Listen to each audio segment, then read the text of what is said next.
Thank you so much for joining us today. Our next guest in studio are going to talk about the adoption process. If anyone has any questions about becoming an adoptive parent, we have someone here in the studio who has gone through the process. And we have someone here from DSS, and we're going to talk about that today. Let me welcome our guest, Nicole Folks. She is the Regional Director for DSS. And Melissa, you are a newly adoptive parent. Correct. Congratulations. Thank you so much. Yes. So welcome, ladies. First, let's talk a little bit about the adoption process, because a lot of people probably just don't know where to start, if you're interested in adopting a child. Sure. With the adoption process, there's an adoption office in every county. So whichever county you reside in, you would want to make contact with that county office, and that's in your local DSS office.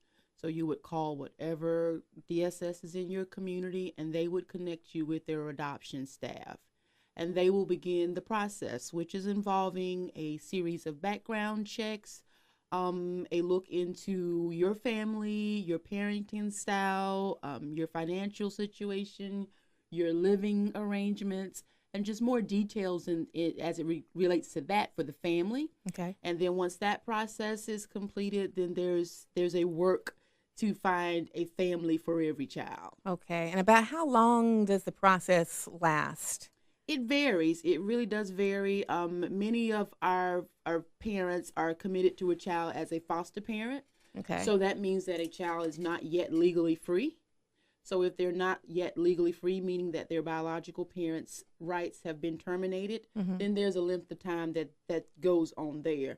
From the point of a child being legally free to the family getting the necessary criteria met, it could range from a year to 2 years. There's just a lot of varying factors. Wow. Okay. And I wanted to ask Melissa, share your story with us, because you recently showed us a picture of your daughter. She is beautiful. She's absolutely beautiful. It makes me want to adopt already. But share with us your story. Well, she came to me in August of 2013.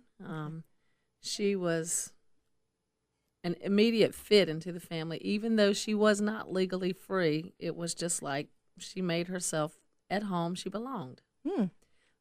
She did have other family members that we had to go through the parental rights termination process and things like that, but which did take quite a while. But when she became legally free, that I knew that was my moment. She was not going anywhere. Wow. Is she from this area? Or? She is from, birthplace was North Carolina, but Oh, okay. she had family here that had migrated here, so this is where she was. So yes, she was from the West Columbia area. When a child becomes legally free, I know there has to be a lot of stress and tension surrounding the birth parents, and so how do you work through that? You just have to keep in mind, you have to do what's best for the child. You have to make sure that, no matter where they come from, they are bonded with that person, no matter the situation. So you have to make sure you're building that child and you're not doing anything to break that child further. I did have a sort of, I won't say relationship, but meetings with her mother, who knew as well, she was a former foster child, that she could not provide for her. So, even though DSS doesn't do open adoptions, she knew she wanted Geneva to stay in my home. Are you going to be able to keep contact with the birth mother, or how would that work? Well, we had talked about that, and because Geneva knew her, we had decided we would, but we have tried to make contact with her since December of last year, and there's been no contact. And see, that's something I think people might be a little leery about, because you don't know if there's going to be drama attached to that adoption. So could you speak to that? Sure. As Ms. Birchmore has stated, South Carolina does not participate in an open adoption, which means that it's guaranteed for families to be involved with the adoptive family. But it is at the discretion of the adoptive family to decide what level of contact they will or will not allow. Okay. So they're not required by our law to have any contact at all, but it's at the total discretion of that adoptive family what they do allow. So as Melissa stated, she was open, she was willing and ready, but that family, that mom wasn't. Okay. So it's left at her total discretion. Geneva is her child. She gets to make the decisions of what's in her best interest from this moment forward. But I think that many people would commend this mother. Absolutely. Like you said, she was a former foster child, and knows that she couldn't take care of her child. And I think she should be commended for, Absolutely. because it cannot be an easy decision. It's the most selfless act I believe I've ever experienced from a biological mother, to have the courage to decide that you can't do what's necessary.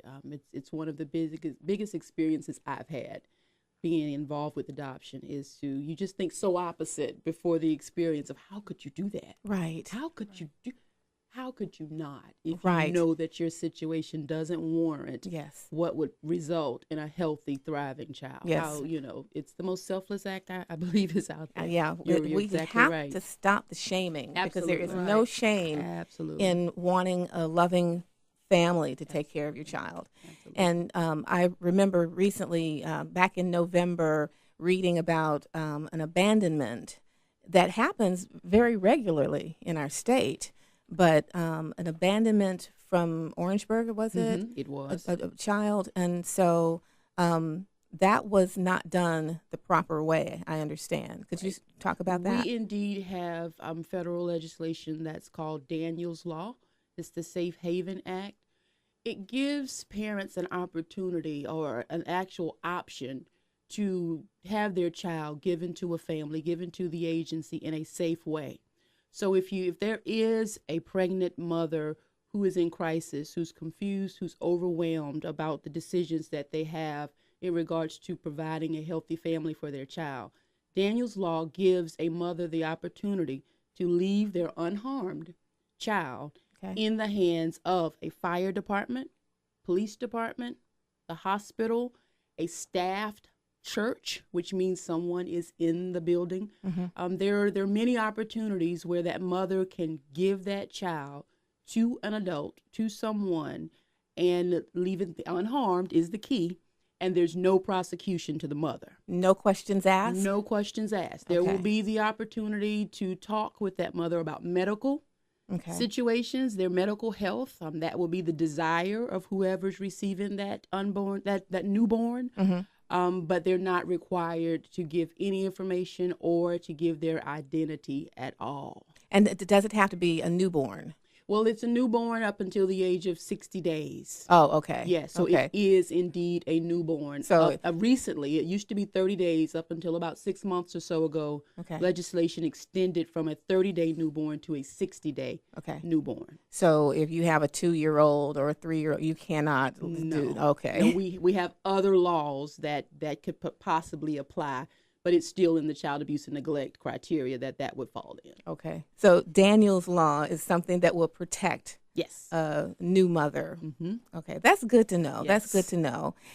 All right, ladies, thank you so much for joining us today and sharing your story too, Melissa. For anyone who has any questions about adoption or Daniel's Law, where can they get this information? You can go in several different directions. You can get on the South Carolina DSS website. You just Google SCDSS, and there's tons of information there.